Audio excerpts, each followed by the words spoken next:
All right, greetings. Welcome back to Blackbird News, where everything is connected. How are you all doing? Yeah, I surprised you, right? I'm on time, or mostly on time. I think it's 12:01. Missed it by that much. What's going on, guys? It's Friday, so we're just kind of taking it easy today, kind of talking about this and that. We're going to talk about some stories. We're going to talk about some things that are going on. My cables are good. My coffee is good.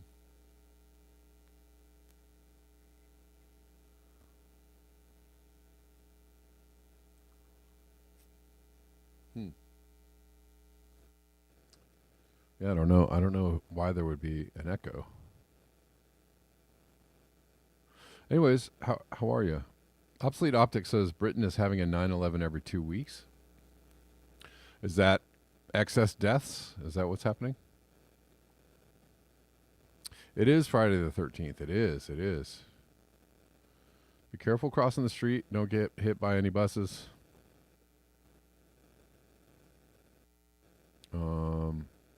Where are the Rockfin chatters? Is there anybody in Rockfin? I think everybody's expecting me to be late. Or something.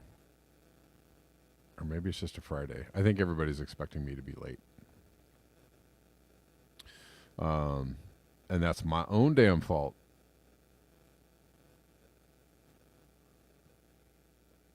Umair Hawk wrote about it a couple days ago. Really? I didn't see that. Do you have a link to that? I'd be interested in that. Umair Hawk, what's his take on it? I wonder. Is he going the way of Jem Bendell? Is he going towards the Jem Bendell understanding of things, or I don't know. Or is he saying it's due to COVID? I wonder what's going on. Anyways, we're kind of just chilling, talking about this and that today. This is from the Doomers Cafe. Why it is very unlikely that humanity will act in time to save itself. I have to apologize in advance for some of the clips I'm going to play. Oh, it's a YouTube thing. Oh, I see. Well, maybe you can just give me the title of the article and I'll look it up. Oh, it's due to the collapse of the healthcare system? Okay. That must be why. Yeah. I think I could find him. Anyways, let's listen to this. This is sorry. I actually couldn't. Where's the link to?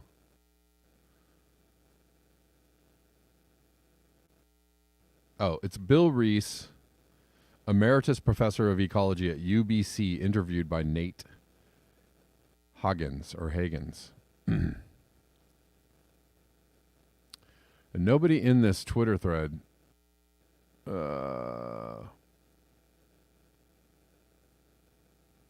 actually linked. I didn't watch the whole article, but I'm going to. But this is a good little clip here.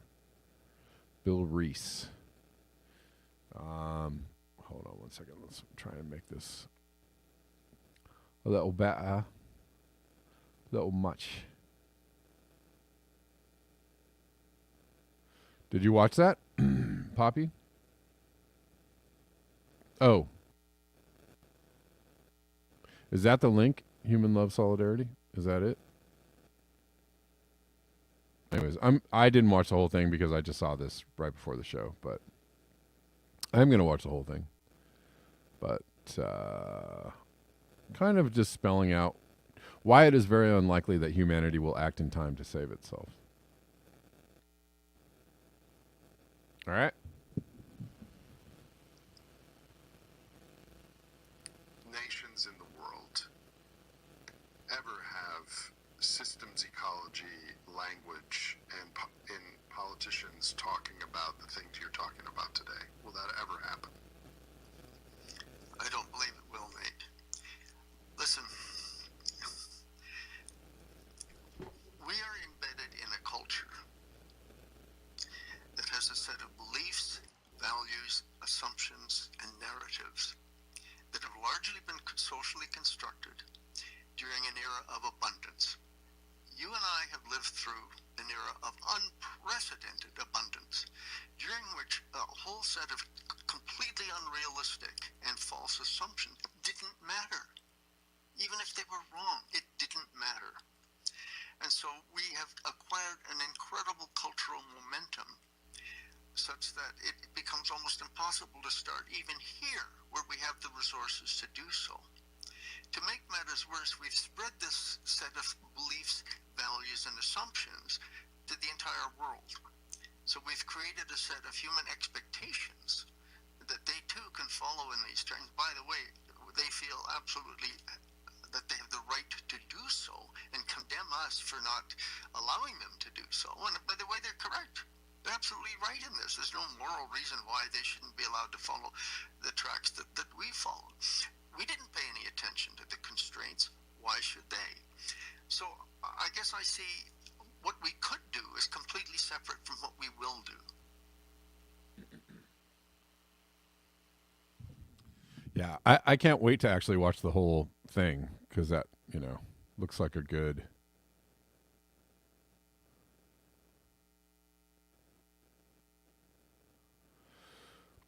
Looks like a good interview. But what he's saying there is correct. It's correct. Not only do we assume this abundance will continue, we assume we're entitled, and everybody on the planet feels entitled to the abundance that a smaller portion of the planet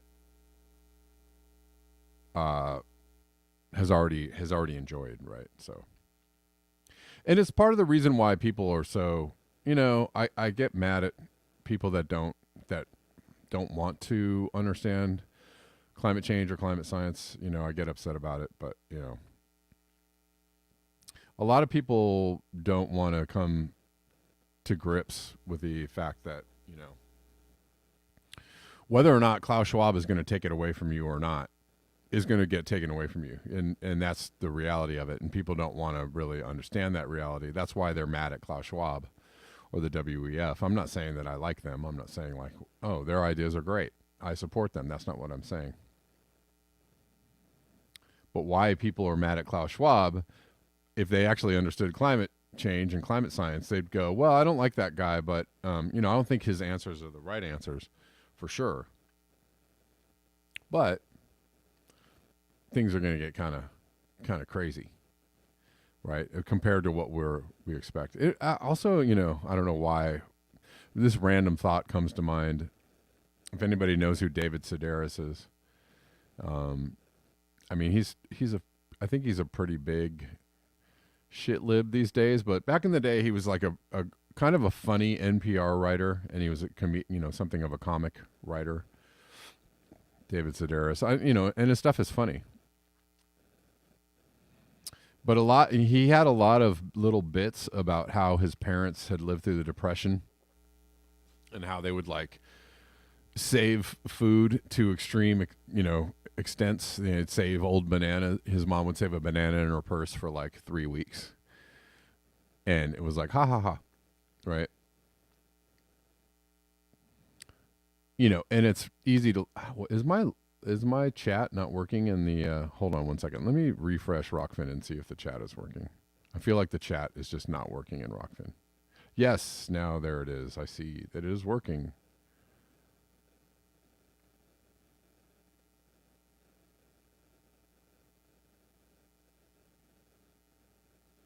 Ooh, I want to read this. Thanks for the link, Denver. I'm sorry, I don't want to get off the track too far, but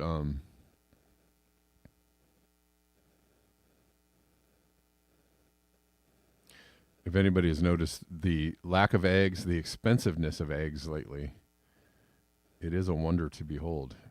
And that's not a fun wonder to behold. It's actually a little crazy if you're into eggs and stuff. Anyways, yeah, I was talking about David Sedaris, having these jokes about how his parents had lived through the Depression and, had this like scarcity mindset. But they're right. They were closer to, their mindset was actually closer to reality. And I've seen over the years, people's concepts of what is expected from industrial civilization or expected from the world or how people are expected to behave. I've seen how things have changed over the years, and it's very interesting how people, expect to have, a lot of money or expect to have all these material goods and, and to have a certain, certain number of clothes in their closet and a certain, et cetera, et cetera.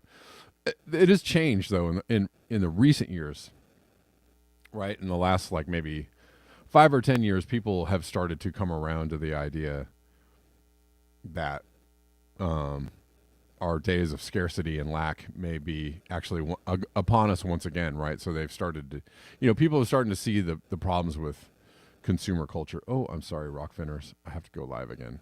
I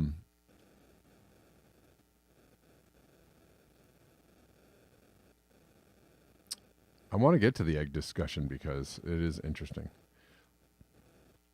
In recent years, people have come around to the idea that, maybe rampant consumerism and like Valley Girl expectations of of the world, right? Like, oh my God, your car is so broken down. Oh my God, he didn't even have a bobbity boop. Oh my God, right? That's how I see it. These like a Valley Girl expectation of life, Oh, I can't even. I can't hang out with those people. They don't have all the things. Oh, really? Bella Lugrisi. I paid $1.50 for a dozen of fresh eggs from around the corner. Well, you have the inside track, my friend, because even at the cheapest places around here, which is like Trader Joe's, you can get eggs for about $3 a dozen, which is not incredibly bad. But everywhere else, they're like $7 for a dozen of eggs, and $6 or $7. And I'm like, nope, I'm not doing that. I refuse. But dang, $1.50. I'd like to have me a connection like that. I need an egg connection. What was I reading on Rockfin just now? If every household had 3 chickens, we could eliminate all food waste and eliminate the whole egg industry. That's a good idea. I think the 3 chickens might eat more than the food waste that you would throw out. They probably will, but they'd eat a lot of it. I have a lot of compost. I have a crap ton of compost. They probably eat a lot of it.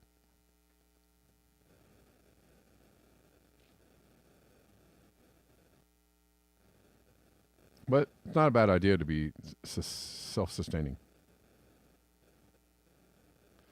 Denver says you can make a makeshift chicken coop for very little. 2x4s, fencing, nails, hammer, tarp for less than $100.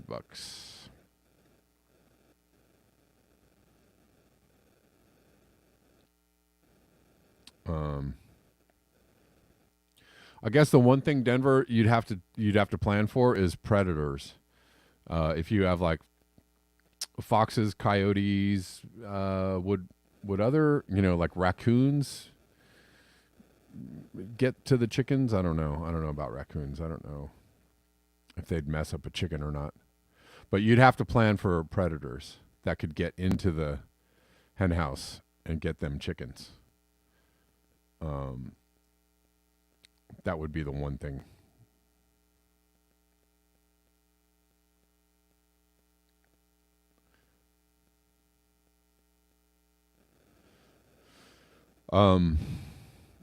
It's snowing in West Virginia. Well, that's good. That's what it's supposed to be snowing, right?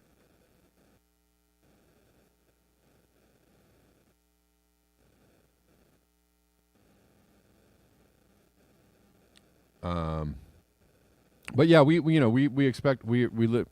We grew up in an age of mega abundance, and it is changed from when I was young. When I was a young lad, just first fresh on the soil of the earth, and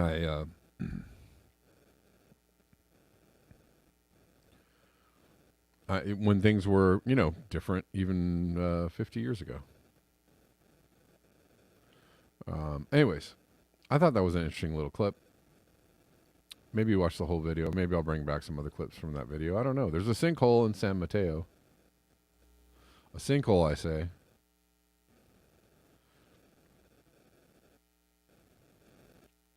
Probably from the rains. We're seeing like lots of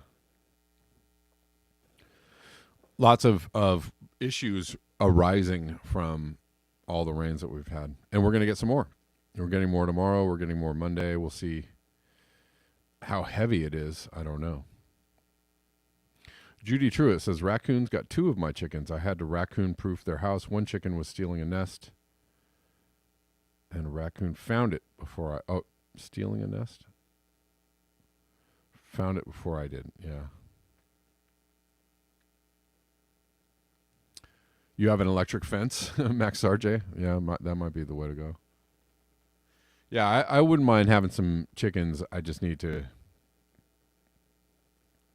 I have critters. We have raccoons. We have coyotes. We have kind of wild cats.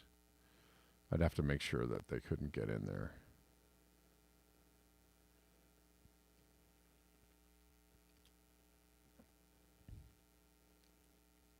Did you guys see this? The UAE is gonna the United Arab Emirates is gonna host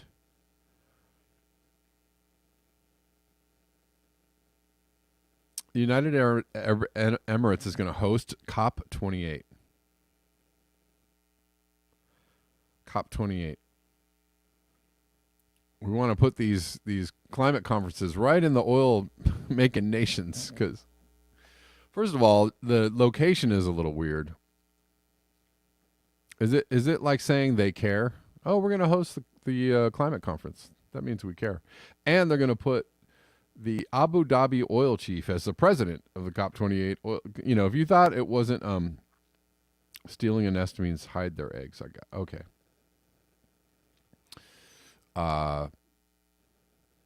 If you thought it was weird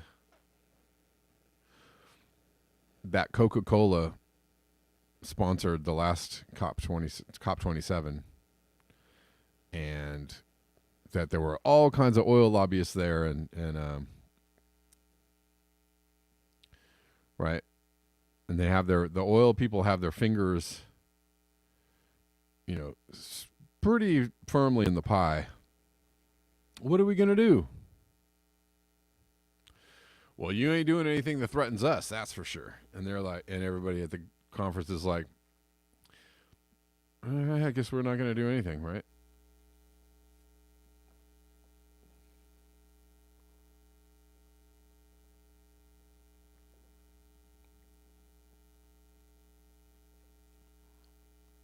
I mean, again, that's why I think, the idea that we're going to really get off oil.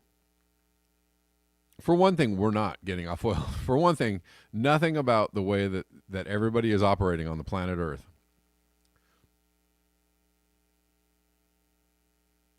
even remotely speaks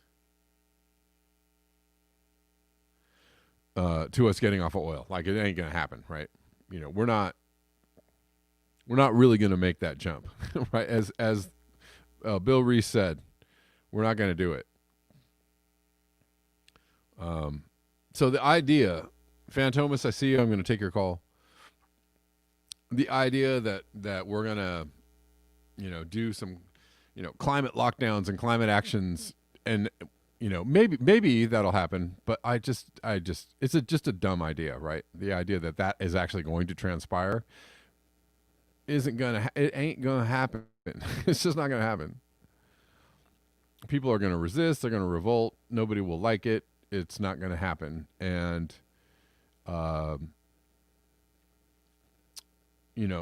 to really get out of the destructive paradigm that we're in, the earth shattering, earth destroying, culture that we live in, you have to do a lot of education around the idea that, like, well, this is actually happening, for one. Two, we mean you no harm, but and it really sucks. I'm sorry to tell you this, but like our age of abundance that we have been enjoying for so long is at an end, right? We can only do so much of that before things go awry, and they're already pretty awry. So you're gonna have to, get people to understand, like, what we've been doing is real bad, and so we're gonna have to turn that around, and that's going to be a difficult conversation for most people.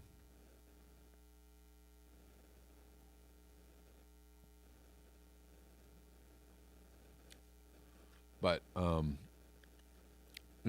so the idea that abundance Nazi, no abundance for you. That's funny. The idea that we're gonna,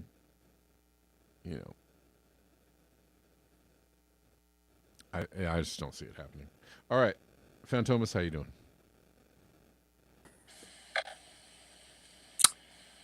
Good day, or bad day. I don't know. It depends on where you are. It's a pretty good day. It's a Friday. I don't know. I mean, things are pretty normal, and we have it pretty good right now. So I'll just count. Yeah, this one. I'm counting this as a good day for yourself. Yeah. I mean, yeah, for sure. Other, me personally, yeah, of course. Yeah. So I went traveling in Maine, some places, and I have to tell you, I thought it was just like, if I thought it was just in my mind, those doubts were removed. I went out and it was like almost like spring weather with some wind. I barely saw any snow. Again, this is the kind of thing. And then I asked my dad. I said, "So this isn't like crazy time to think like this, is it? It's like there's barely any snow. The weather that we have, I didn't even need to wear a jacket almost." Wow. I was like, "What the hell is on?"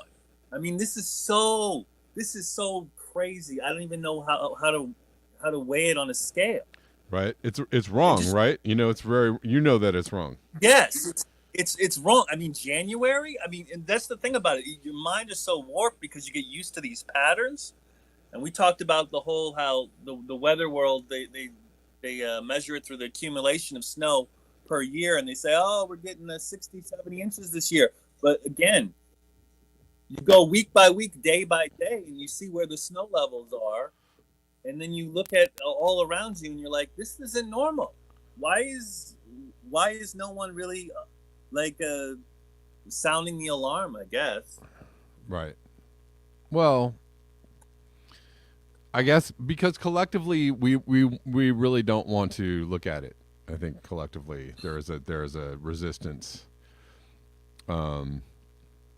Yeah. And I do believe that there is a conspiracy by the people in charge to not alarm, don't scare the children. Right? The people in charge are like, yeah, we really can't actually tell the truth about what's going on. We can say the word climate change and everybody goes, climate change, that's funny. Right? But if you actually point out the real ugly things that are going on, you don't really want to do that, and they don't do that. So that's why that's kind of kept obfuscated in, you know, scientific journals and reports and, you know, COP meetings and, you know, oh, those crazy, you know, those scientists over there doing their crazy climate change thing. Like, nobody's really paying attention to that. And the people that are, you and I and other people, are like, oh, Yeah. oh crap. Well, one of the things that I was thinking of, one of the reasons why I don't think a lot of people talk about it is just kind of like Occam's razor, is because of the fact of it's good for Maine in terms of you don't like frigid, cold, biting, cold snow and weather. Right. It's good for you. You don't have to wear that many layers. It's Right. great for you if You don't you're have in to. that You don't world. have a massive heating bill, right? Maybe coming Right, your way. exactly. You don't have that massive heating bill. Mhm. It's just slightly cold. Right. So yeah, I do think that yeah, I don't think it's a good sign for what's happening. I wanted to ask your opinion on also. I'm hearing in California and a lot of different states we're experiencing a egg shortage. If you know anything about that, because of the avian bird flu, a lot. It's because it's. I guess it's not really controllable what's happening right now, and so Is that what a they're? lot of supermarkets, Yeah. yeah, a lot of supermarkets are out of eggs, and I just wanted your take on that one. If that was something you saw happening in California. Oh, it's totally happening. Yeah, it's a serious. Yeah. It's a serious thing. It is a thing. Like I usually go get my eggs at Trader Joe's because they have some inside line on eggs, so their eggs are literally like half as much as the eggs in other stores. Because you will pay like $6, $7, $8 a dozen for eggs at a lot of stores, and they have eggs for like $3. So I went to Trader Joe's the other day, and they were cleaned out. Like there was nothing there, not one egg on the shelf. Wow. And I was like, damn. So I came back, a couple days later, and there were like 3 little lonely dozens sitting there, and I was like, I snatched one. But it's a thing. It's a very serious situation. And thank you. Denver is dropping some very good links in the chat about the egg shortage. Yeah. I wasn't actually planning on talking about it today, but I guess I will. I don't know that much. I am seeing it. I just don't know.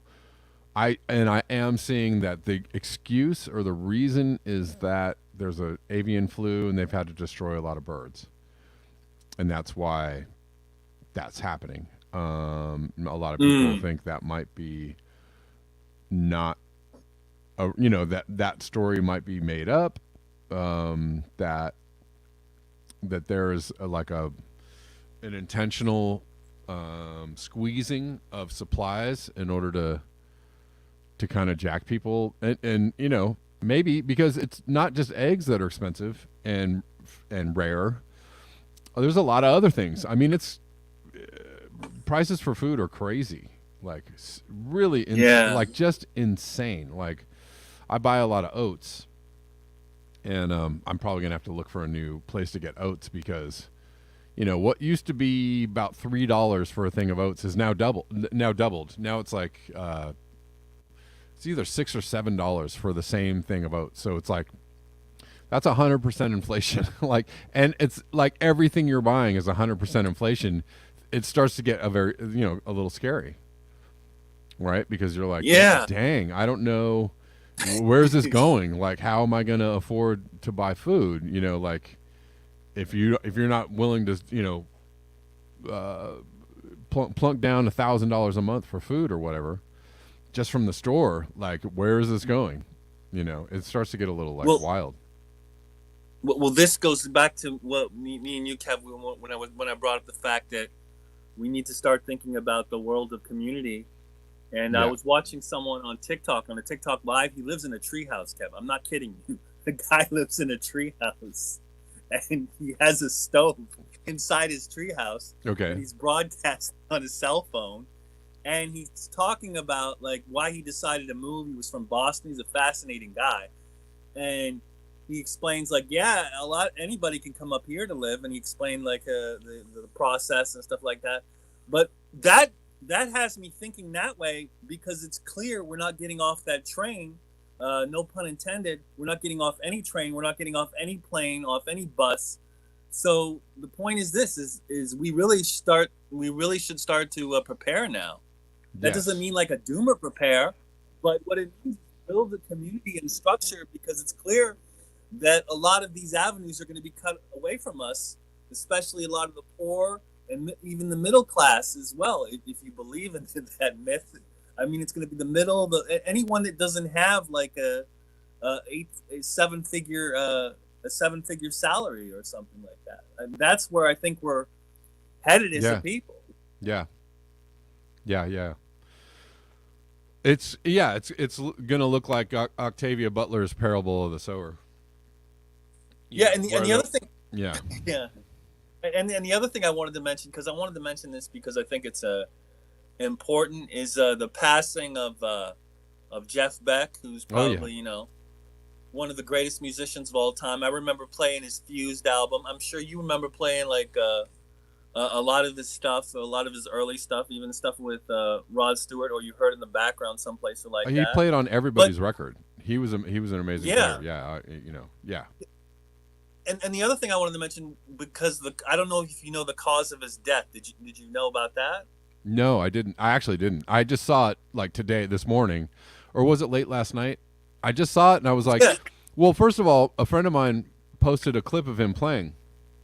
And I was like, man, that sounds great, man. He is, I mean, it was like mesmerizing. And I didn't think, I like watched it before I went to bed. I didn't think anything about it. I was like, he's just, it's a guitar player friend of mine, right? He's just posting this video of Jeff Beck just doing it, right? And then I wake up this morning and I see more pictures of Jeff Beck and I was like, shit. Now I know it. Now I know what's going on here. And then that's it. I didn't look into the story anymore. I just knew that he passed away. So he passed away from bacterial meningitis, and I was looking up like the symptoms and the causes. Jesus Christ, we should be more concerned about that than C19. Holy shit! Well, that one. It's anyone scary. Can get it. Yeah, I mean, anyone can get it. Fungi. I mean, just go across the board, and it's crazy. Just like the listing the symptoms, it's like what's crazy about it. This is the craziest thing to me about it. It's that if you're experiencing like a fever or nausea or a slight headache, you might have bacterial meningitis. What the hell? How do you even begin? Ken, how do you even begin to diagnose your own self and say, oh, I got to go to the doctor. I have bacterial meningitis. I have no idea. And maybe by the time they figure out what it is, you might be far down the road. Yeah, that's what I'm saying. It's like, so fucking, it's vague. Well, how does one get bacterial meningitis? Well, from a fungi infection, there's various different things that a fungal infection, really? Yeah, a fungal infection. There's different things. That's not good. Sorry, I'm cussing. Yeah, but I mean, it sounds scary though. That's why I had to cuss. That's like, dang it, I don't want that. That's why I brought that parallel. Like we're freaking out over like a cold or something. When you look at bacterial meningitis, and you look at the people who have just come down with it. It's ageless. It's an ageless fucking disease. How about that? Anyone can get it. Yeah, meningitis is no joke. Right? Yeah. Like you can get it from swimming in a contaminated. Like that's how a lot of people get meningitis. They go swimming in a river or a lake, and they pick up the bacteria, and that's that, and they're done. And that really sucks. That's a really. I mean, it's crazy. Beck was on a tour with, of all people, Johnny Depp. And after he completed that tour with Johnny Depp and they released the album that they did together of a bunch of covers, he keels over and dies. Like, there's no real, there was no real, oh, he was really feeling really, really bad for 2 years or something. No, he's just no, that's it. He's gone. There's a lot of people. It's very scary. I was just talking to my friend last night. Yeah. But there is a lot of people dying right now. It's very and maybe I don't know if it's because of the internet. Maybe it's the age of the internet where you're just aware, like uber aware of everybody that passes. But not just famous people. Like people all around me are dying, like all over the place. Like I just every day, somebody texts me or puts a post, and it's like, someone's dad, mom, cousin, daughter. There are a lot of people leaving this plane right now, and it's that can be a little frightening, right? In itself too, because you're just like, what is going on? And I know we talk about all kinds of reasons why people might be maybe from a medical procedure, nudge nudge, wink wink, but there's other people are dying of a lot of things, so it's like, man, this could be the the drip drip drip before the deluge of when people are really going to start checking out. And I also one more factor. I do believe that it's like I see a lot of people who are more in the truther circles making the joke about climate change. They'll right, people are having heart attacks and strokes and blood clots and all that, and they're going away. And there's a lot of evidence pointing to why that would be happening, right? And we all kind of know, oh, there must be something there. But the joke is that all these people are like, he died from climate change. And I'm like, it's like, okay, I guess that's funny. But the thing is that climate change, as it advances, is going to change, like, how virulent, bacteria, fungus, right? It's changing things very quickly. It's changing how plants and animals are functioning on this planet.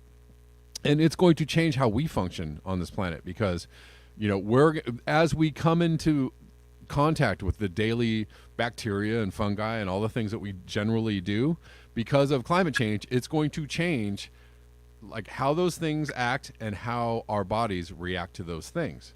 And so it actually is a factor, just as much as the medical procedure is a factor. Like, it may not be the only one single cause, but it may be a multiplying factor. Another multiplying factor is actually climate change, right? Like, what was I always reference this interview that Christian had, and I can't remember the doctor's name again. I always forget his name. But anyways, he was doing a study, and he was like doing a study about excess deaths. And in the study, he said one of the factors is heat. There are a lot of people dying in Alabama, Mississippi, Alabama, and the Gulf states. And he's like, there's an excess death count here. And he's like, one of the multiplying factors is heat. Ryan Christian just skipped right over that. And he's like, well, anyways, like, I was like, wait a minute, dude, come on. He's showing you a study with data and evidence. And you were just like, and on that point, you were like, I don't care about that evidence. And I was like, dude, it's a thing. It's an actual thing. Is things get to be a little bit warmer the boiling kettle, the boiling pot of water, as we the frogs sitting in the boiling pot of water, as the water gets a little bit warmer every single week or month or year, things are going to start getting really weird, right? And there's our reactions to things and how things work on this planet is going to change drastically, and we're going to be like, I don't know what is going on. It's a scary. Well, in closing, Kev, you could say that the climate change is like a meta pandemic.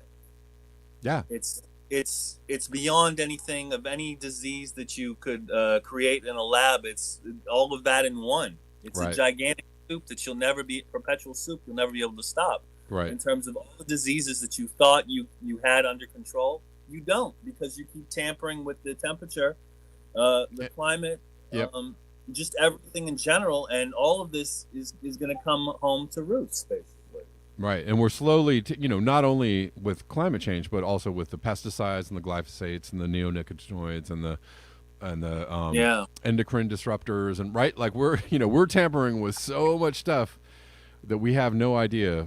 We have zero concept of like how weird things are going to get. And probably in a nearer future than we think too, right? Like, that's the other thing, is everybody's operating on this thing of like, well, I guess it'll be a couple 20, 30 years before things get weird, so I might as well just live it up. I'm like, I don't know if you have 20 or 30 years.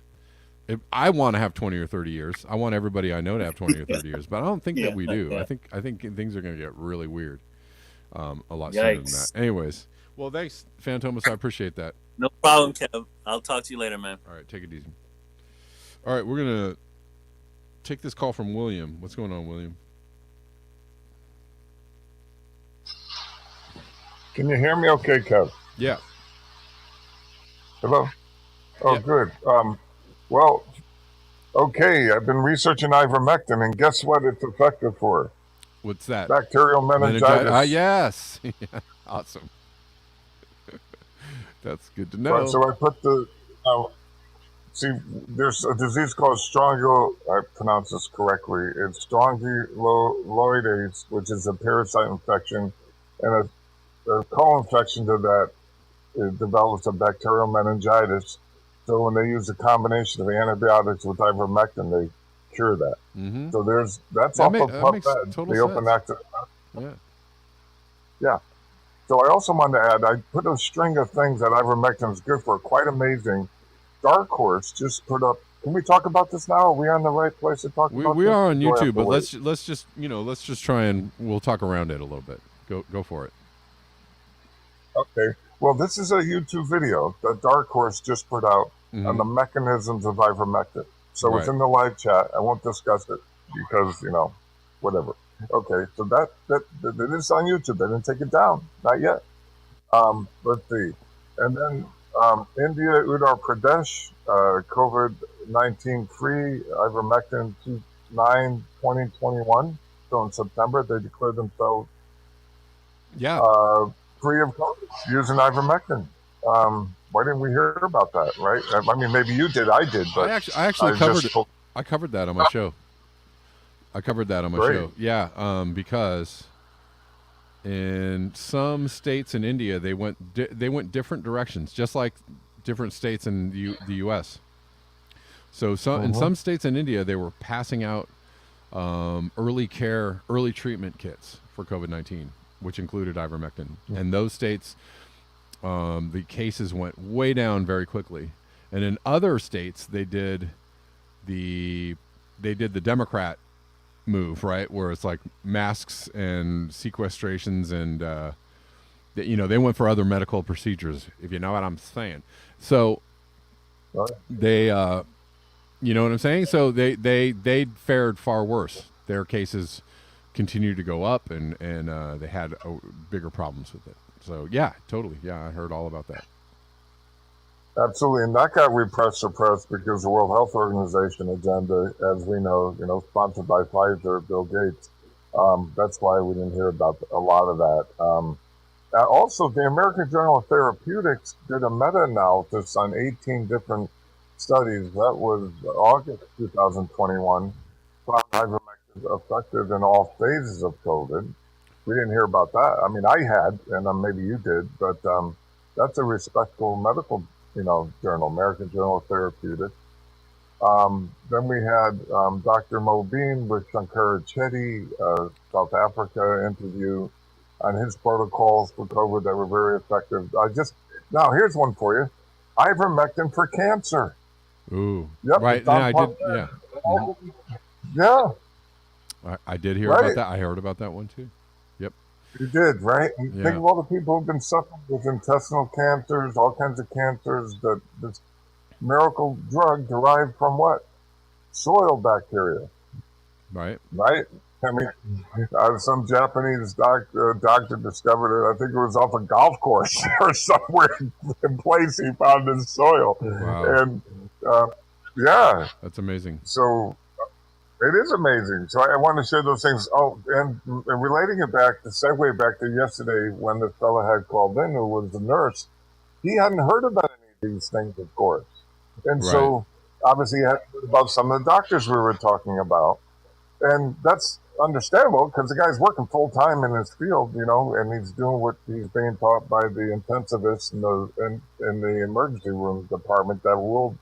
The intensivists rule the protocols now in these hospitals. So, like, if you may recall Dr. Paul Merrick, who lost his hospital privileges with frontline COVID critical care doctors. Oh, Remember hearing about that? Yeah, you know what? I heard a really good thing from Steve Kirsch yesterday, Uh-huh. saying he went to a hospital to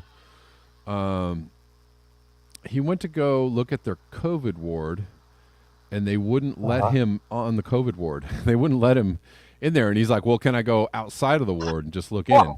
And they were like, "No." And I was like, that's saying something right there." Hey, William, I'm going to let you go, Right. man, before we get in too deep. But thank you for calling in. I appreciate it. I just want to read a couple other articles before I get out of here. But Very good. Thanks. thanks for the info, man. You're welcome. Good talking to you. Bye. All right, bye. So yeah, let's look at this egg. Well, I want to check out this article from the Sun on the egg thing that Denver dropped in the chat. A farmer has claimed supermarkets are contributing to the egg shortage by not paying British farms a fair price. So I guess they're having shortages too.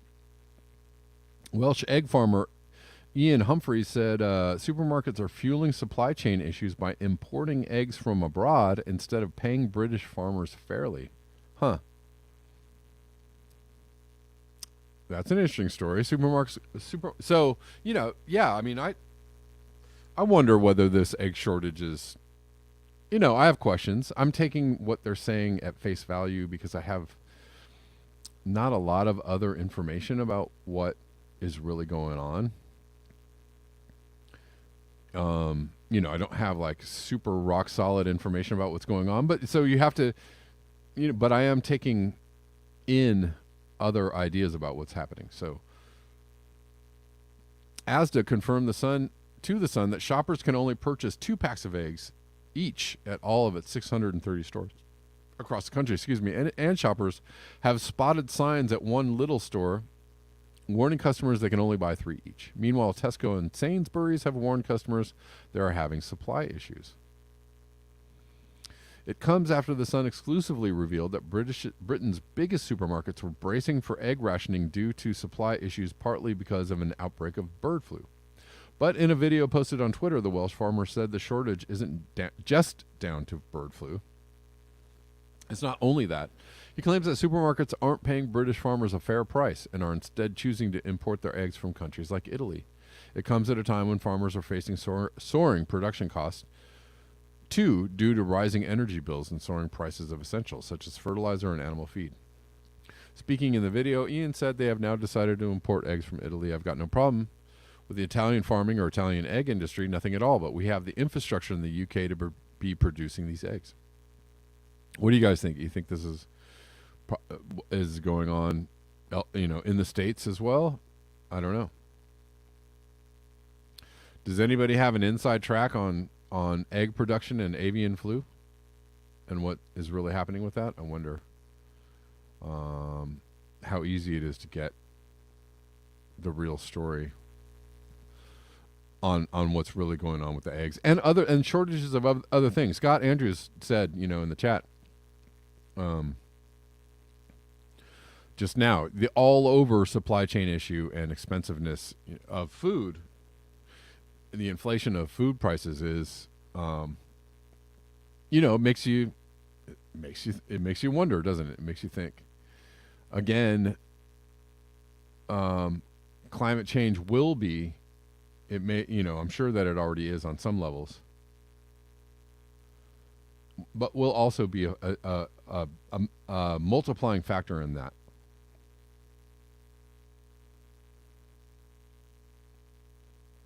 Little Blue Ball says, as the utilities decline and lapse of quality control in the food chain increases on top of climate change, even without forced medicine, people and animals are dying at higher rates and will continue to increase. What do you guys think about the avian flu thing? Do you think it's actually happening? Does anybody have any real information on what's really going on? What's up, William? How you doing? I want to talk about birds a little bit. From what I understand, they're using the PCR test again. Right. Sure. Which if we go back, you know where I'm going to go with that. I don't know if I can do it now, but you know where I would go with that as far as that PCR test and what Dr. Kerry Mullis, the scientist who developed it, said about it. And this test, I don't know what I can say or can't say right now. Should I not say much? Well, You know where I would just go with it. just be careful with. I mean, I understand that the PCR test is faulty, right? Yes. And it can be, this is what I have heard. I don't know this for sure, but what I've heard and what others have claimed is that the PCR test can give false positives or false negatives, and I don't think that's. I think that's factually correct. I don't know, if I have to say that the PCR tests are totally accurate all the time or not, but we know that they can have issues, and so I have heard the same thing about the avian flu, that if they're using the PCR test, well, are they really detecting something that's real? Are they, is that a way that they are, making this issue a reality? I don't know. Yeah, can I just say there's a BitChute channel on Kerry Mullis. I can put that on the live chat for anyone who's interested if they want to study. He is the original inventor of the PCR test, so let him do the talking. I can't do it here, apparently. Got it. I don't want to risk it here. Thank you. But also, I raised chickens. I'm sorry, go ahead. You raise chickens. Okay, tell me about it. Yeah, I had up to 100 chickens, backyard flock, free-range, and then I housed them, of course, further overnight in a coop. And a couple things I learned. I come from Bridgeport, Connecticut, which is an old manufacturing town. So anyway, I ended up in this area in Escondido, up on a ranch. Long story short, one of my neighbors, old Phil, was an old wheelsmith guy who knew chickens and farming inside and out. It was like me. It was like Green Acres. Remember the show with Zsa Zsa Gabor? Literally, yeah. I had no idea what the hell I was doing. So old Phil, little backdrop. One day I got what are called young chickens from the feed store. They're small, the little things. And I had built a coop with 2x4. And what I did was at the base of the coop, I skirted it with what's called hardware cloth. So I dug a trench about a foot deep. Yeah. And hardware cloth, if anyone knows. Sorry, go ahead. No, keep going. Sorry, I was just agreeing. Yeah, if anyone doesn't know what hardware cloth is, it's a much tighter mesh and stronger mesh than chicken wire. Much, much smaller. You can buy different sizes, like 1/4-inch hardware cloth or 1/8 inch, or 1/2 inch. You get different sizes. But it's tough as nails, right? No, okay, now the idea is just anchoring it, fastening it strong enough so that a raccoon can't pull it off. You see what I'm saying? But anyway, so you dig the skirt down about a foot or so, and it's resistant to rotting, hardware cloth anyway. And so, but then for the rest of the coop, it was 2x4 and chicken wire. So Phil comes over, he goes, and it was during the day. He says, "You're going to keep those chicks in there at night?" I go, "Yeah, why?" He goes, "Because the rats will get through that hardware cloth and eat them." Oh. I'm not the hardware cloth. I'm sorry, the chicken wire. Yeah. The chicken wire. The holes in the wire are too big. Right. The rats can get into little spaces like that. Yeah. Yeah. And so he said, once they're big enough, those chickens can fight off the rats. But right now, they're too small, Billy. I said, "Oh, okay." So I had to put them inside in a box under a heat lamp, you know what I mean, in my RV. All these chickens all night long under the heat lamp in the water in the RV. But once they get like a certain age, I forget how many weeks he told me because it was years ago, then they're large enough to fight off the mice. You see what I'm saying? Yeah. The other thing is, real quick. Yep. And so the idea with chicken wires, it's pretty tough. Like a raccoon can break chicken wire, but if it's not anchored well enough to 2x4s, then it can pull it away. You follow me? Yeah. And so just a couple tips there. Also, keeping your feet off the ground, just elevate it a little bit because mice will get in the feed. Especially, don't leave it overnight on the ground because what happens is even little mice get in there, they poop in it. Yeah. Did you follow me? Yeah. I don't know how much you want to talk about chickens, but yeah. But, no, this is all good information. I learned it all from old Phil. So when we have more time, I know you may want to talk about other things, but he taught me a lot about raising chickens, and I was grateful for that. And those are a couple quick. The other things, like say you got them out, and you want to get them into like they're going to go into their hen house at night anyway because they just naturally do that for protection, unless they're banties. Banties can fly up into trees, Right. but if they're not banties, so now let's say it's 5 o'clock, you need to go out somewhere with your wife or something, and you got your chickens running around. You're like, oh, what am I going to do? It's not dark enough yet for them to go in.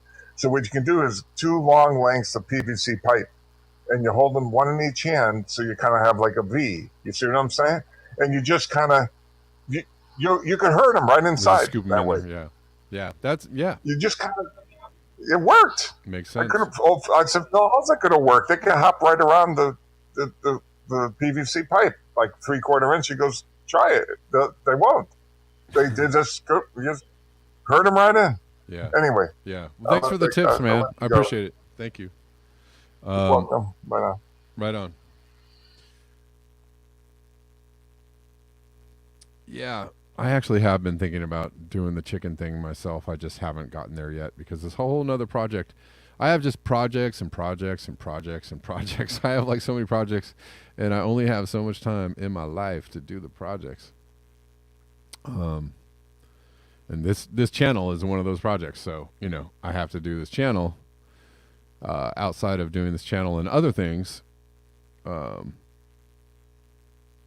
that are super important in my life, I only have so much time for projects. But one day I will get there. All right, I'm going to check the... I did get a... Scott Andrews, thank you, man, for the coffees. Scott Andrews bought me a couple coffees, said, keep up the great work. Sorry I can't watch the live stream more often. All good, man, and thank you for the tip. Also, I didn't get any Rockfin tips yet, but that's also a good way. I think I also got a last-minute tip yesterday from... Was it Obsolete Optics? I think I got like a just after the bell tip. So thank you for that, and thank you guys for hanging out. That tip was on YouTube, by the way. All right, guys, thanks for hanging out with me today. Appreciate y'all. It was a good conversation. Talked about this and that and all kinds of things, and didn't even get to all the things I wanted to cover, but maybe I'll do that tomorrow. Thank you all for your eyes, your ears, and your conscience, and I will see you next time. Peace.